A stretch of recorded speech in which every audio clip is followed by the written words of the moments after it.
Γνωρίζατε ότι η πολεοδομική κατάσταση ενός ακινήτου μπορεί να επηρεάσει όχι μόνο την νόμιμη χρήση του, αλλά και τη μελλοντική του αξία.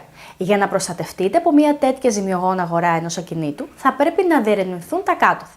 Πρώτον, να ελεγχθεί η πολεοδομική νομιμότητα του ακινήτου και αν πρόκειται για κτίριο, ιδιαίτερα τα παρακολουθήματα αυτού, όπως είναι οι αποθήκες και χώροι στάθμευσης. Δεύτερον, θα πρέπει να ελεγχθούν και τα όρια οικοδόμησης και ιδιαίτερα αν αυτό βρίσκεται εντός ή εκτός σχεδίου πόλεως. Επίσης, δεν θα πρέπει να παραληφθεί και η εξέταση της ποιότητας αυτού εάν πρόκειται για κτίσμα.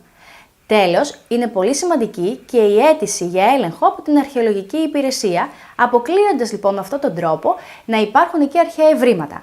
Μαζί με έμπειρους μηχανικούς αναλαμβάνουμε ενδελεχείς ελέγχους σε όλα τα απαραίτητα έγγραφα, εξετάζοντας με αυτόν τον τρόπο τις πολεοδομικές άδειες, τα σχέδια αλλά και τις πιθανές εκκρεμότητες σε δημόσιες υπηρεσίες.